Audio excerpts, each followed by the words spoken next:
చెప్పండి. అరుణ ఇది ఒక నిమిషం జనసేనకి చెప్పండి. కానివ్వండి.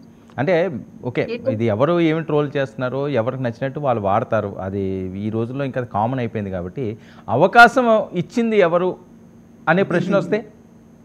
సార్ అది అవకాశం కాదు. ఉన్న వాస్తవాలను మాట్లాడుతున్న సందర్భంలో ఇప్పుడు మన అంటే సహజంగా 44 ఏళ్ల అరే ఒక్క టీడీపీ నిమిషం అండి. ఒక్క నిమిషం మీకు మంత్రిగా ఏండి రమేష్ గారు మీకు సంబంధం లేదు. అది మాట్లాడితే టీడీపీ వాళ్ళు మాట్లాడతారు. 40 సంవత్సరాల అది నుంచి కాదు మీరు సార్, ఎందుకు ఇప్పుడు ఎత్తుకుంటారు? మాకు సంబంధం లేదు, కానీ మేము చేస్తున్నాం. ఆ ఐడీస్ దొంగ ఐడీస్ పెట్టి సరే వాళ్ళే ఆవిడ చేస్తున్నారని చెప్పనివ్వండి, ఆవిడ కంప్లీట్ చేయండి. అరుణమ్మ కంప్లీట్ గారు చేయనివ్వండి. అంటున్నారు. మీరు ఇప్పుడు మాకు మాట్లా అగ్నికి ఆద్యం రమేష్ పోసి మంట రగులుకుంటే చలి కాసుకుందాం అని చూస్తుంది మీరే 100%. ఓకే. అగ్నికి ఆద్యం పోస్తూ ఓకే అరుణ గారు దానికి చలి సమాధానం కాసుకుందాం చెప్పండి. రెడీగా ఉంది మీరే. అరే రమేష్ గారు మీరు మాట్లాడుతున్నప్పుడు వాళ్ళు మాట్లాడలేదు కదా, నేను అవకాశం ఇస్తాను. ఎందుకు ఎవరికి అర్థం కాదు, టైం వేస్ట్. అరుణ గారు చెప్పండి.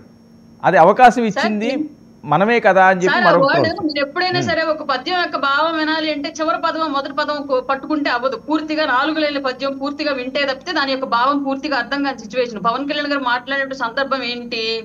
40 ఏళ్ళు ఉన్నటువంటి పార్టీని నిలబెడుతూనే మనం నిలబడ్డామంటే వాళ్ళ చెయ్యి మనం పట్టుకున్నాం, మన చెయ్యి వాళ్ళు పట్టుకున్నారు, ఇద్దరం కలిసి నిలబడ్డామని ఆయన క్లియర్ గా మాట్లాడారు. దాన్ని 40 ఏళ్ళున్న పార్టీని నిలబెట్టారని చెప్పేసి ఒకవైపు వాళ్ళు, మనం నిలబెడితేనే నిలబడ్డారు మా వాళ్ళు ఒకవైపు ఇష్టారీతిగా రాజకీయ పరిపక్వత అనేది లేకుండా ఆయన స్పీచ్ ని పూర్తిగా వినకుండా కేవలం బిట్లు కట్లు వేసుకొని మాట్లాడుకుంటూ దాన్నే విపరీతమైన దుమారం జల్లుకుంటూ దానికి నాయకులు ఏం చేయలేరు. నాయకులకి సోషల్ మీడియాలో జరిగేటువంటి హైపులతో సోషల్ మీడియా జరిగే గొడవలతో పని లేదు. వాళ్ళకి సమస్యలు చాలా ఉన్నాయి రాష్ట్రంలో, వాటి గురించే పోరాడుతున్నారు, వాటి గురించి కొట్లాడుతున్నారు. వాటికి వాళ్ళు కూడా కేంద్రంలో వెళ్ళి కూర్చున్నారు రాష్ట్రం గురించి వెళ్ళి. ఒక పక్క బిల్గేట్స్ గారితో చంద్రబాబు నాయుడు గారు, ఇంకొక పక్క కేంద్ర వనరుల శాఖ మంత్రితో పవన్ కళ్యాణ్ గారు చేస్తున్నారు. ఇవన్నీ రాష్ట్రానికి పనికొచ్చే అంశాలు కాబట్టి వాళ్ళకి అది సరిపోతుంది. సోషల్ మీడియాలో కాంట్రవర్సీలతో పట్టించుకునే పరిస్థితి నాయకుల దగ్గర లేదు. కాబట్టి ఎవరికి వాళ్లే మీకు మీరే స్వచ్ఛందంగా ఒకటి క్రియేట్ చేసుకొని దాని చుట్టూ తిరగడం మానేయండి. ఏ పార్టీ కార్యకర్తలకి ఇదే వర్తించింది, ఈవెన్ మా పార్టీ అయినా సరే.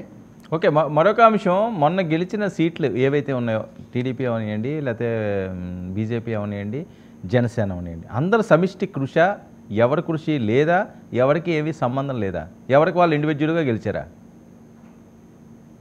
ప్రతి చోట అక్కడ ఉన్నటువంటి నాయకత్వం నిలబడ్డ క్యాండిడేట్ కొంతవరకు డిసైడ్ చేస్తే